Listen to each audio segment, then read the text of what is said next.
अस्सलामु अलैकुम वरहमतुल्लाहि वबरकातुह।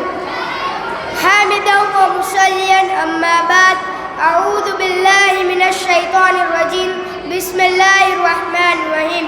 આજે હું તમારી સામે જે વિષય પર વાત કરવા ઈચ્છું છું તમારો વિષય છે હાફિઝ કુરાનની ફજીલત।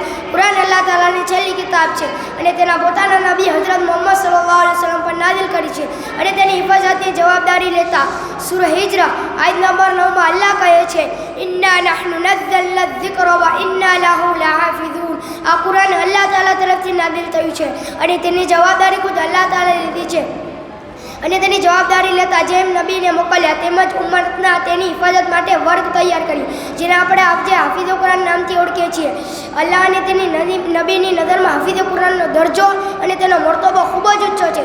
હદીસમાં આવે છે કે હાફિઝ કુરાનથી કાલે કયામતના દિવસે હાફિઝ કુરાનથી કહેવામાં આવશે, તું પડતો જા અને જન્નત સીડીઓ ચડતો જા જેમ તું દુનિયામાં પડતો હતો, બસ તારી છેલ્લી મંજિલ ત્યાં જ છે જ્યાં તારી છેલ્લી આયત ખતમ થશે।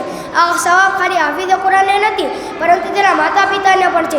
જે ઇન્સાને કુરાન યાદ કર્યું અને તેના મુતાબિક જિંદગી ગુજારી તેના મા બાપને એક ચમકદારી તાજ કરાવવામાં આવશે।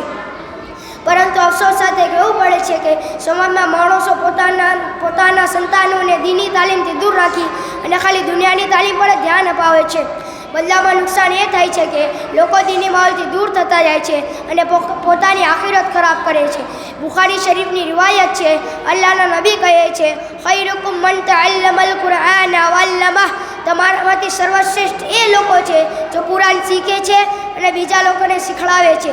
હવે અલ્લાહથી દુઆ છે કે અલ્લાહ આપણને કુરાન યાદ કરી તેના મુતાબિક જિંદગી ગુજારવાની તૌફીક અતા ફરમાય। આમીન। અસ્સલામુ અલૈકુમ।